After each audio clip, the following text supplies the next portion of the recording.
Jamani, mpira ni kitu kingine. Mimi niwaombe sana katika hili wanasiasa, kama huwezi kuunga mkono mashindano ya AFCON basi bora ukae kimya. Huwezi kuunga mkono masuala yetu ya michezo, kaa kimya.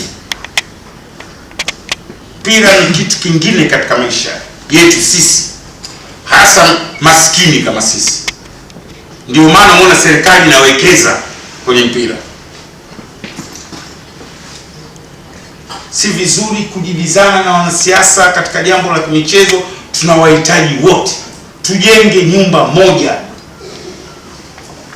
Una wakati marehemu Idi Amin akiwa rais aliandaa, nadhani kama sio Challenge Cup, Eastern Central Club Champions. Wakati huo kuna mgogoro baina ya Tanzania na Uganda wa kivita.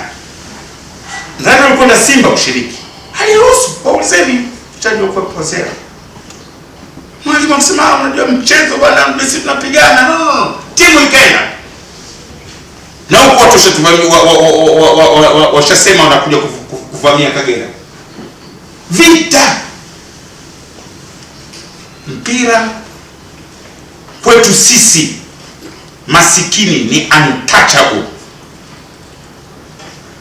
Tafuteni eneo lingine, zungumzeni, hata wakatazi mambo yenu, wala sisi hatuingilii, lakini tusiguswe kwenye mpira wetu.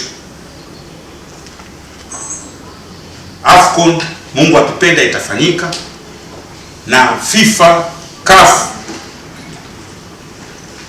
hawadili na CCM wala chama chochote cha siasa, wala hawadili nazo. Kwa hiyo mimi ndio naomba wanasiasa tuachie football wetu.